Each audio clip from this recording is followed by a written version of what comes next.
Welcome to Journey Unto You. My name is Lorraine, and I am your host. I am privileged to be here with you.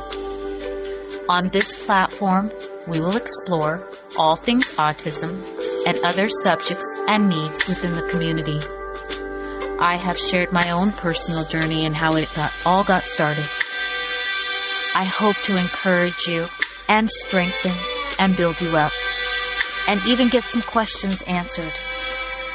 This platform is for anyone who is at autism on their path.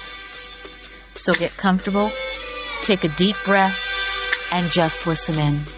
There is hope.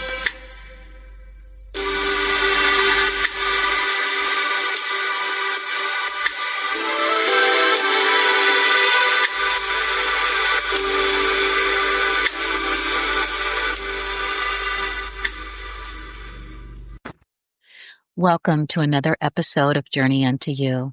I'm Lorraine and I am your host.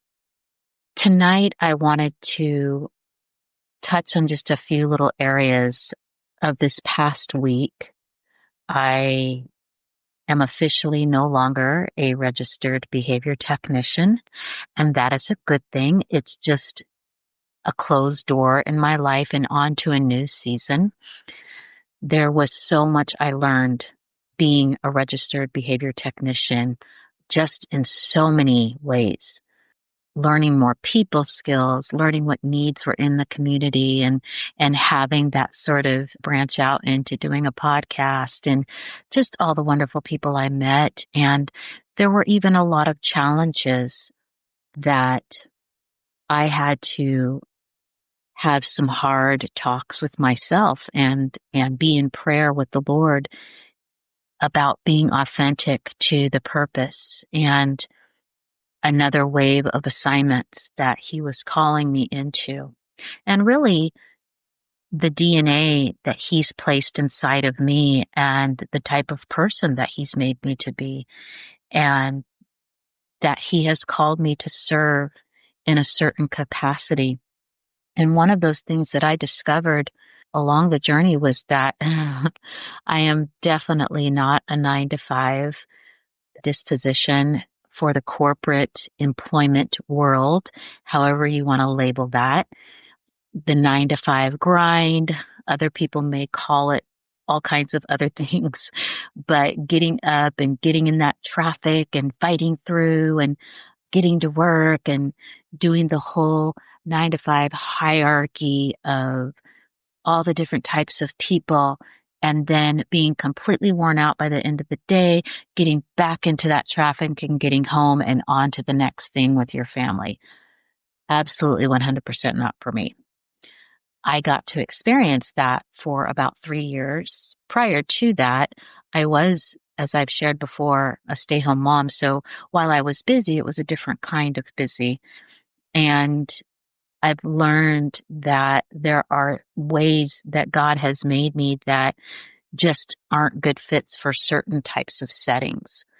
And in addition to that, though, even though it wasn't at the end of the day a good fit for me any longer, I learned so much, and I do not have any regrets whatsoever about working in ABA for a while. I also learned why a lot of communities within the special, let me put it this way, a lot of subcultures within the special needs community are against ABA. And I think that those reasons are very valid. There are parts about ABA that I don't agree with as a provider and also as a parent. I do not think ABA is for everybody. And I think that there's aspects of it that we can kind of get into pushing a person on the spectrum.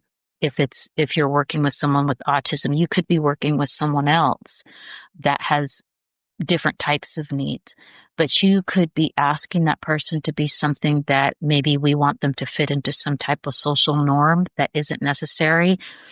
And what I mean by that is sometimes parents want you working on things that are personal preferences that It could be cultural. It could be something that they just want their child to do and they're not doing it. There's all kinds of things, but I battled with that because autistic children, there's a reason it's on a spectrum, but they do need to be taught certain skills to function in society just because we're people and we're humans and we do have to have certain skills to walk this life, right? But there's also pieces about someone who's autistic that is just who they are. And no matter how much ABA you do with them, it's not going to change that. This is an example of what I mean.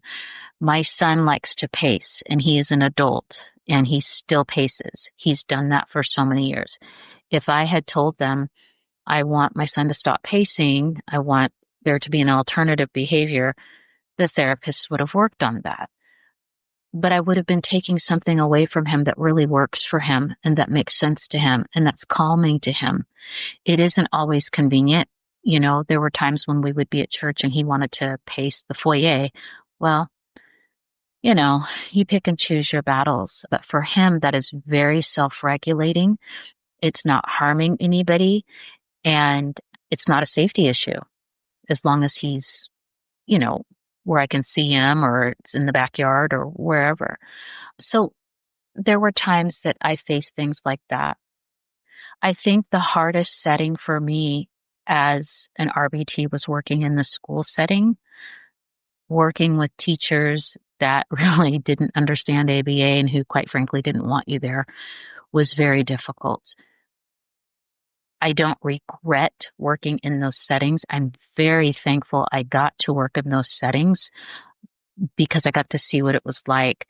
It was also really eye-opening for me as a mom because we homeschooled. So I got to see the public school system and why I chose to homeschool. And it certainly solidified that I made a good choice.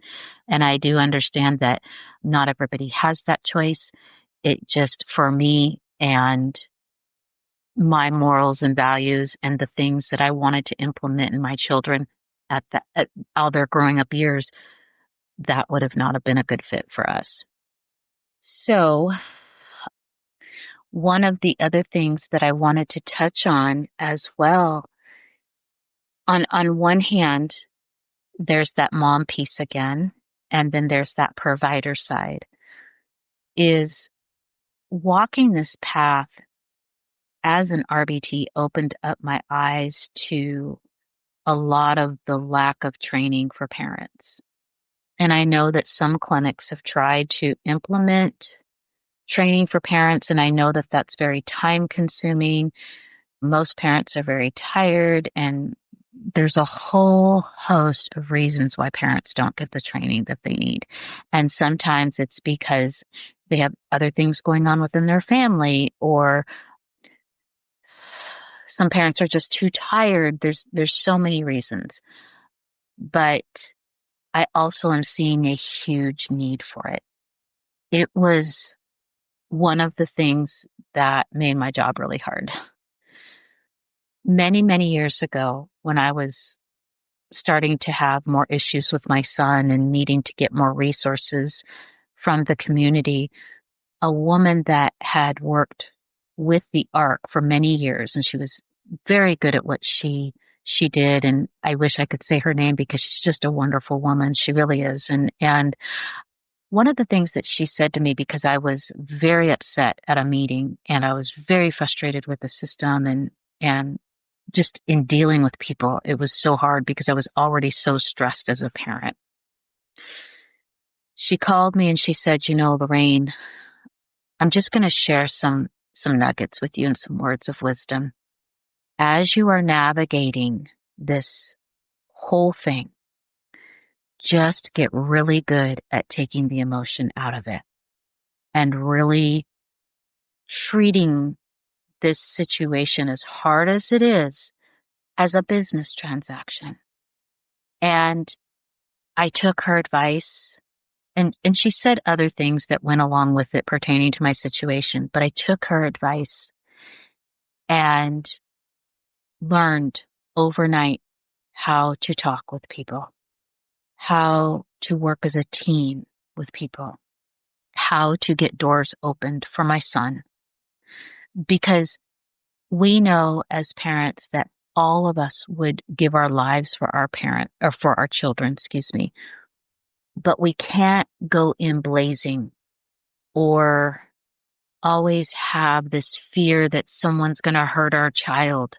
There's always going to be those underlining things, and we do need to be protective, and we were protective of our son. But I'm trying to explain this in a way that I can impart to some other parents, because honestly, what I would like to do, what it sparked in me working in ABA, and then also with a particular parent that I worked with this past week. And what it sparked in me was, you know, this is an area that I'd really like to speak to. I honestly, I would love to give training classes to parents. I don't know how that would be done, or, it's just an idea. But for parents who want that, how to navigate the system, how to really have a mindset and a lens that will really set your child up for getting some things that they really do need, particularly if you're dealing with any type of Department of Disabilities. That is a very complex system. And so I dealt with a parent this week that was very much on the defense. And this parent had something in their mind that they had been assuming that happened a year ago that wasn't accurate at all.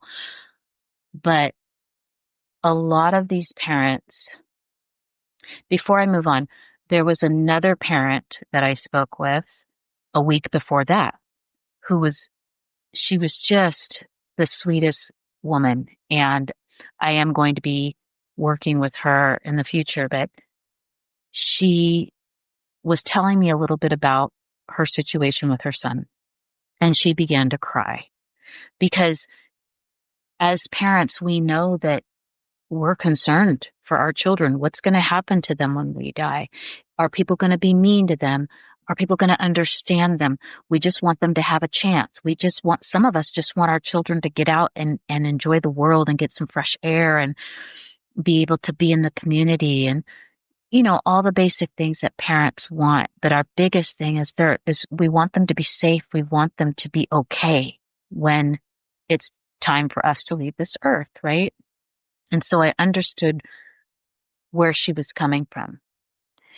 And I have met many parents who have just had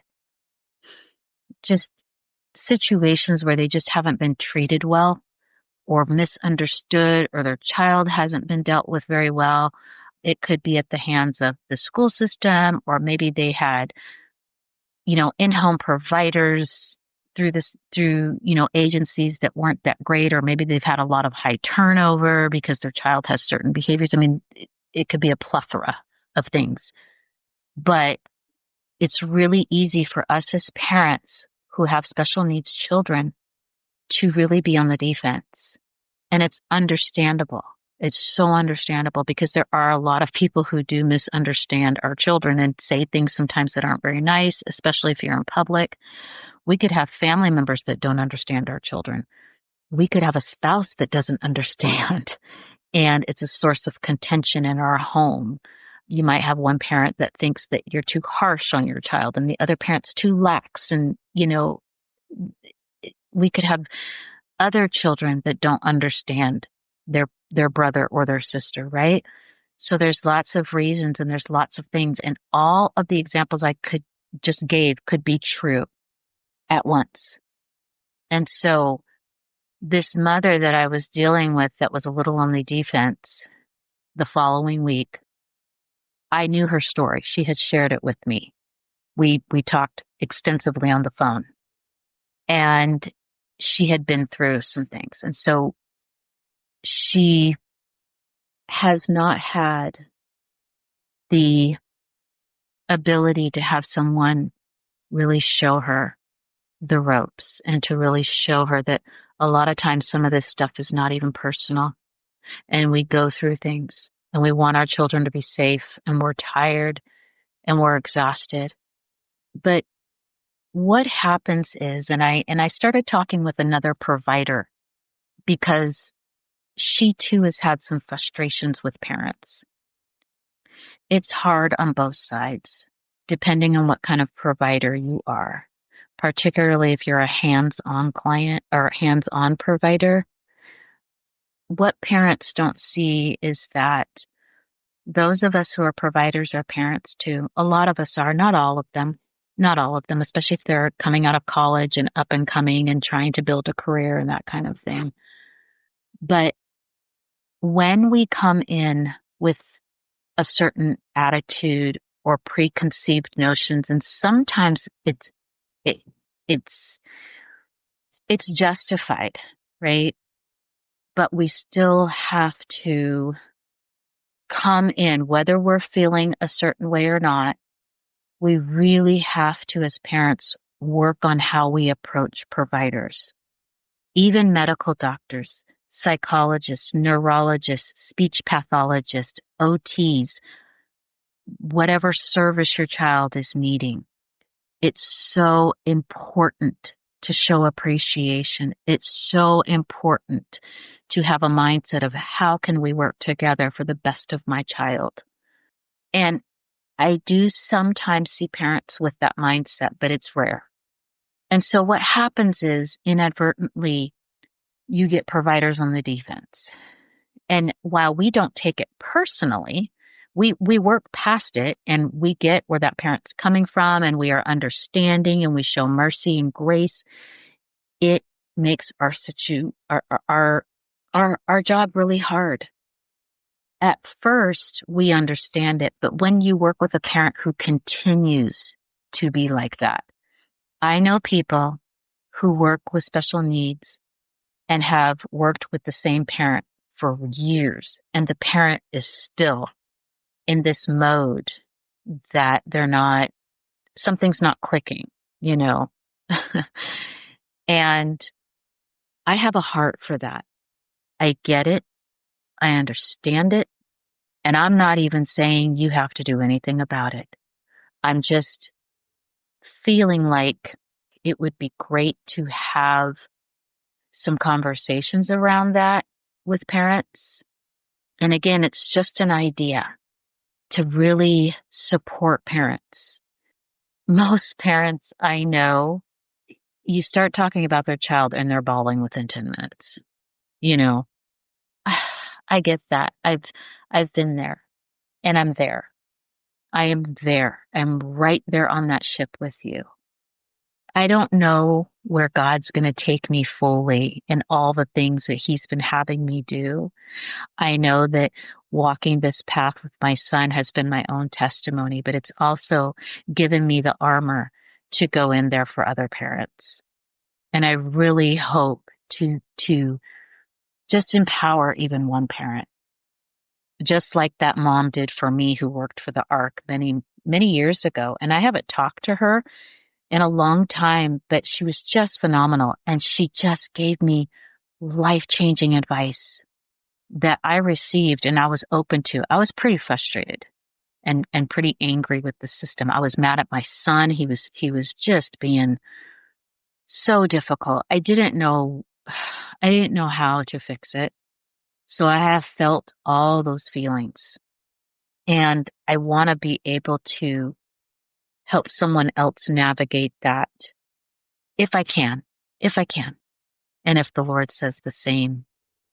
One of the other things that I realized working ABA and the 9 to 5 was, and I'm going to be transparent here. For me, and this is my experience, for me, it was a beastly system.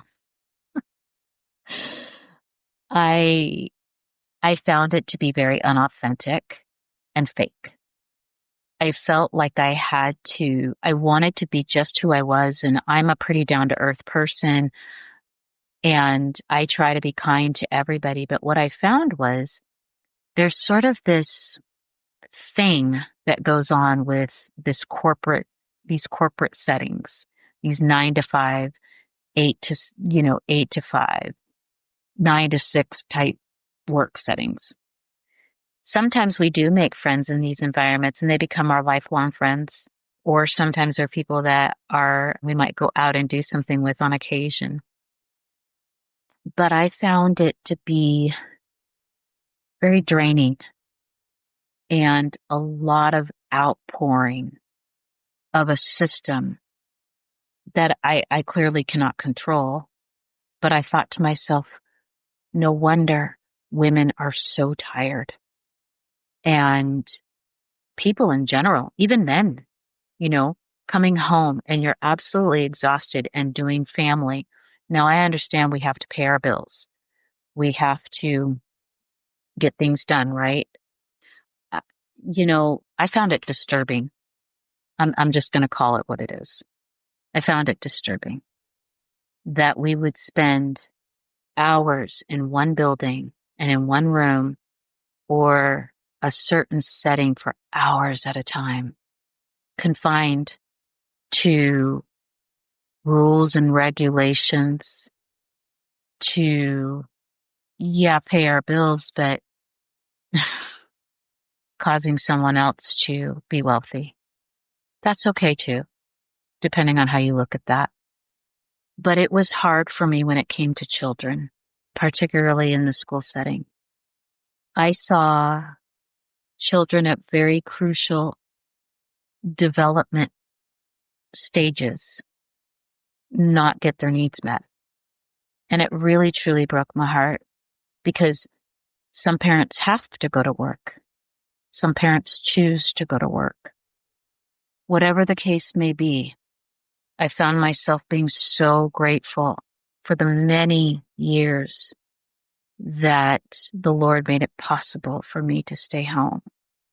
And that I was married to somebody that was in agreement with that and made it possible, even after we unfortunately had to divorce.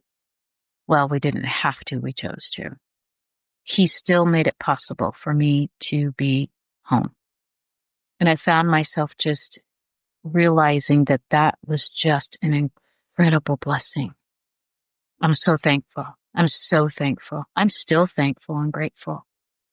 And that was also one of the reasons I chose to close the door on this season as well and allow for the Lord to open up opportunities because I still do have a son in school and we did decide to stop homeschooling and he is in a school setting. It's a very small charter school where we live, but I'm taking him to school and then I'm there to pick him up. And we'll see how it goes. I think we're still in the experiment phase, but we don't get our children back. We get one shot at this. And I'm so thankful that I got to pour into my children as much as I could. I didn't do it perfectly. I probably did it perfect imperfectly, but I did it and I'm still doing it. And even though my son is a freshman, my youngest son is a freshman in high school, he still needs guidance. He still needs an adult being there and still needs morals and values poured into him. He still needs lots of teachable moments and he still needs healthy settings. And so I'm so thankful that the Lord really, truly opened that door and heard my cry to be more present, And I'm also in school and getting a certification in ministry and ordination. And I'm just so thankful that when I am done with that, I will have more doors opened to minister to the lives of what I'd like to focus on more is mothers in recovery and children and families within recovery settings and continue working within the special needs community, but really ministering healing and speaking to the hearts of women and helping them walk through difficult things and getting the healing that the Father wants all of us to have, getting healed up and walking in purpose. I really truly believe that it is crucial for us to always remain teachable. None of us has arrived. To walk in humility, trying our best to see the world half full, as messy as the world is right now, and that's a whole nother podcast. But I have discovered working within the 9 to 5 grind how crucial communication is and how many people still lack that skill. I walked away from a company that until just a week ago I would have raved about, but I got to see true colors by lack of communication. And when I mean lack of communication, I mean no communication at all. The silence was the communication of letting me know how disposable I really was. And really, I believe it's not just the company that I just left. I think it's the 9 to 5 grind. I think it's a lot of companies. Most people are disposable. And it's frustrating when you work very hard and you give your best. And at the end of the day, it's okay if you walk away. They'll just find another one. They'll find another worker bee to replace you, to the point that they don't feel like they have to talk to you. And I have discovered that this is a real thing. It's called entitlement. When certain people reach a certain income bracket, they feel entitled to not talk to you because you are, in fact, beneath them. You're not paid as much as them. You may not have as many number of alphabets behind your name. You could be a different color. They don't have to talk to you. And there are a few YouTube podcasts or video clips on this type of thing that goes on. It is a real thing. And I didn't totally know that because I've been home with children. So I wasn't around a lot of this type of behavior. And it's sad. And I'm again, it brings me back to, I'm so thankful. I'm so thankful and grateful that the Lord has made it possible for me to stretch my wings and walk into other assignments. I am still going to be working with children. I have taken on a position as well as a children's director for a small church. And so I'm really excited about that because I get the privilege and the honor to pour into the souls and the spirits of little people and plant good things into their lives, things that matter, and not have my hands tied and my mouth covered because everything has to be censored. I discovered that within the workplace that there's a lot of unspoken do's and don'ts. You must follow whatever unspoken culture is happening. And when you go against that, you are considered a problem. You're a problem. If you disrupt if you question, or if there's something you really don't like, or you see some injustices, you become that person very quickly. That is not a good fit for me. I believe in justice. I believe in integrity.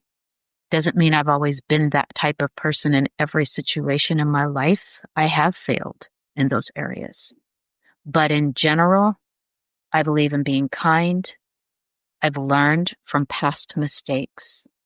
And one of the biggest things is humility and integrity and treating others with a 1 Corinthians 13 love and all 9 fruits of the Spirit.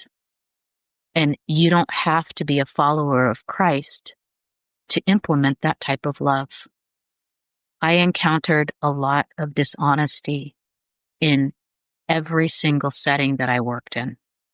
I saw people tell flat out lies, sometimes on children, about their behavior or something that was going on with them. I saw this more than once with more than just one company. We can't control people, we know that, but we can control ourselves as parents, as providers, and really, truthfully minister to these precious souls that we are in fact responsible for and one day we will answer for. I'm glad I got to do that with the children that the Lord brought in my path. The last client that I had, I told him that I loved him and that Jesus loved him too. And I meant every word of it. Even the toughest child I had, I still had compassion for. They're still little. They're still people who deserve to be told the truth on. I intend to walk in boldness and courage and strength and wisdom and discernment. I want to walk in knowledge and understanding of that wisdom as well in all of the assignments that the Father has called me to with women and with children. It's being a shepherd over an area that He said, hey, you're going to be the best fit for this assignment. And I'm going to send helpers. And you're going to go help people too. And point people in the right direction. A lot of parents who've been through some things, and I can tell which ones they are. Some of them just need a hug. Some of them just need that extra understanding. And knowing that you're going to be a safe person for their son or daughter. And providers. I worked with a lot of providers that worked hard. But I also worked with a lot of providers that can do better. You can do better. And remembering what would you do if it was your child. I don't know what direction this podcast is going to go. I am going to continue to interview parents as the Lord says. And I hope to get some other RBTs on here who are no longer RBTing, but just to share their path and their journey and shed some light on that too. We'll see what the Father says, but I don't know what He's doing with this podcast. I kind of thought I knew in the very beginning, but He's starting to open my eyes to other things that need light on them. And I want to be open to that because it's not about me. I want to be a vessel and I'm a willing vessel. So now that things have gone into a different direction, we'll see where this podcast goes, but I think it's going to be good. And I think it'll be helpful for just, even if it's just one person, I will have done my job. I want to end with this. Parents, try your very best to every day be so grateful and so thankful. Maybe you're already doing that. Maybe you could encourage another parent to do the same. I used to tell my children, I need a glory story before I get all the other stuff. Or I need 2 things that you're thankful for. And then you can tell me the other stuff. Then you can tell me all your grievances. But always, always be grateful. Always, always be thankful to the best of your ability, even on the hardest days, when it seems like you cannot go on, or maybe someone offended you. That's what I'd like to impart today. Our Father, who art in heaven, hallowed be thy name. Thy kingdom come, thy will be done, on earth as it is in heaven. Give us this day our daily bread, and forgive us our trespasses, as we forgive those who trespass against us. Lead us not into temptation, but deliver us from evil. For thine is the kingdom, and the power, and the glory, forever and ever. In Jesus' mighty precious name. Amen.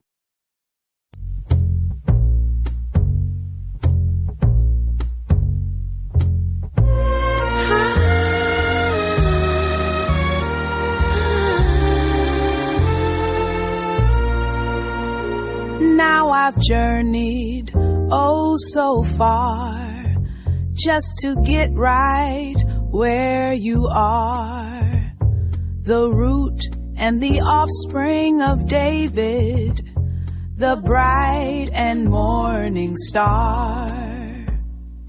Though this cold road which I walked taught me to run to you, and you found me 'cause I was lost, but journeyed unto you.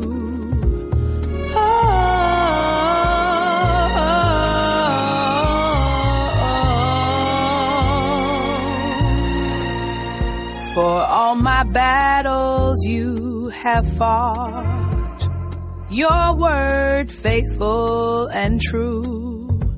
When it was comfort that I sought, my peace you did renew. Most of this cold road I walked, I was carried by you. Guide our talk and hearts and thoughts as we journey unto you. Jesus Christ, I thank you for all you brought me through. Help us to lead your children to journey unto you, and help us to lead all the children to journey unto you.